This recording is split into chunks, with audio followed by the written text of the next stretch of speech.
Kattappana Deepthi English medium nursery സ്കൂളിന്റെ 57ാമത് വാർഷികാഘോഷം നടന്നു. നഗരസഭാ ചെയർപേഴ്സൺ ജോയി വെട്ടിക്കുഴി ഉദ്ഘാടനം ചെയ്തു. രംഗപൂജയോടെയാണ് വാർഷികാഘോഷത്തിന് തുടക്കമായത്. Principal sister Lilly Theresa report അവതരിപ്പിച്ചു. Kanjirappally province assistant provincial sister Josy Trisa അധ്യക്ഷയായിരുന്നു. കട്ടപ്പന നഗരസഭാ ചെയർപേഴ്സൺ ജോയി വെട്ടിക്കുഴി ഉദ്ഘാടനം ചെയ്തു.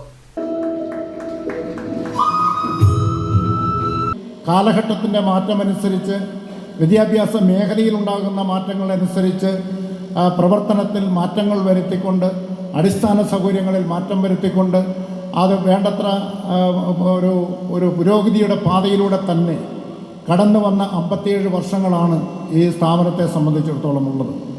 അപ്പോൾ ഇവിടെ നമ്മുടെ ഈ മേഖലയിലുള്ള കുഞ്ഞുങ്ങളുടെ വിദ്യാഭ്യാസത്തിൽ ഏറ്റവും നല്ല ഒരു സ്വാധീനം ചെലുത്തുവാൻ കഴിഞ്ഞിട്ടുള്ള ഒരു സ്ഥാപനമാണിത്.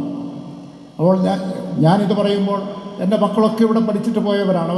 അവരൊക്കെ പ്ലേ സ്കൂളിലും അതോടൊപ്പം തന്നെ LKG UKG ഒക്കെ ഇവിടെ കഴിഞ്ഞ് പോയവരാണ്.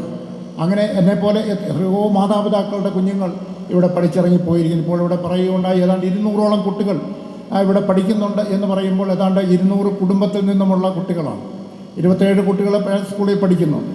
അപ്പോൾ ഏറ്റവും നല്ല രീതിയിലുള്ള ഒരു പരിശീലനം കൊടുത്ത് കുട്ടികളെ വളർത്തിക്കൊണ്ടുവരുന്ന ഒരു സ്ഥാപനമായി ഇത് നമ്മുടെ നാട്ടിൽ നിൽക്കുന്നു എന്നുള്ളത് നമ്മുടെ നാട്ടിലെ മാതാപിതാക്കളെ സംബന്ധിച്ചിടത്തോളം വലിയൊരു അനുഗ്രഹമാണ്.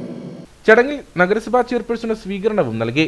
കടപ്പന സെന്റ് ജോർജ് ഫെറോന ഇടവക വികാരി ഫാദർ ജോസ് മംഗലത്തിൽ മുഖ്യപ്രഭാഷണം നടത്തി. Ozanam English medium school principal father Rajesh Pullanthanal, school manager sister Alicia, PTA president Felix Varghese തുടങ്ങിയവർ സംസാരിച്ചു. തുടർന്ന് കുട്ടികളുടെ വിവിധ കലാപരിപാടികളും നടന്നു.